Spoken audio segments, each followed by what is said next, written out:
Well, Thanksgiving is coming up this week, and while it's usually filled with happiness, family, and food, this year's holiday season also means more than 600 Montana families are missing and mourning the loss of a loved one due to COVID-19. As MTN's Victoria Hill reports, grief can be a helpless feeling, but one lame deer man is taking the tragedy of his father's death to help others. My father, his name is Isidore Whitewolf. He was a vet. I was close to him. I didn't think nothing of it when he first told me. He said, "Son, if I get this COVID, I'm not going to make it."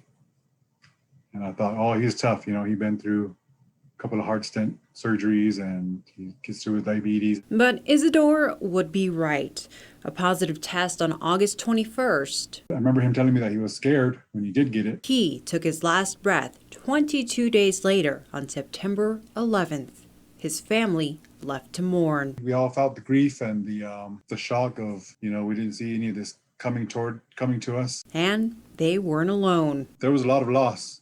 At the time that I was at the hospital, there was a lot of people from my home and my town that passed away at the same time. Goldstein and his family live in Lame Deer on the Northern Cheyenne Reservation. His father's battle would be one of more than 30 lost on the reservation since the pandemic began. And I was just feeling a lot of grief. And I didn't have a support group. He turned to the internet, but a search didn't turn up any groups focused on lives lost to COVID-19. So from there, I just thought, if it's either a couple of choices. Either I can wait around and see if someone does bring one up or does start something that would help us in our local areas, or I can start with myself. And that's how the loss of loved ones to COVID-19 support group was born.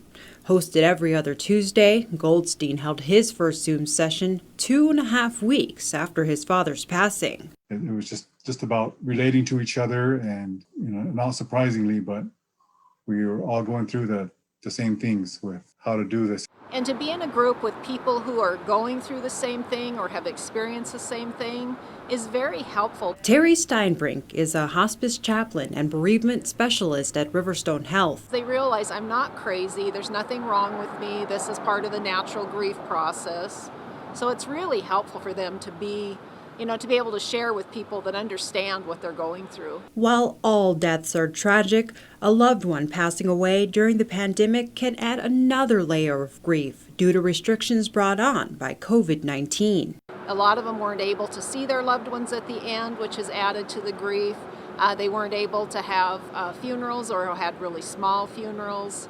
And they just don't have quite as much support because people aren't dropping by to visit with them. And as deaths across Montana add up, it means one less family member at the table during holiday gatherings, or for some, more. Thanksgiving and Christmas are two of the harder holidays because they're thought of as family holidays. And so when you've lost, someone in your family, one woman I talked to a few weeks ago lost 4 family members. I mean, that's going to really impact their holidays. Although they might not be present physically, the grieving process is softened when you allow them to be present spiritually. It's important to come up with some way to remember their loved one.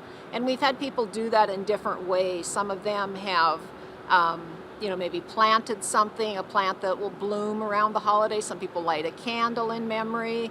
If the whole family is comfortable, sometimes they'll share memories of the loved one. But I think it's really important for them to include some sort of ritual or way to remember their loved one through the holidays, because it's really hard to just try to pretend like everything's okay when it's not. As he makes progress toward closure, Goldstein is willing to make himself vulnerable in hopes of helping others. I would just suggest people to make sure they reach out and not go through whatever traumas that they're experiencing alone. And this advice for anyone grieving this holiday season. Be gentle with yourself.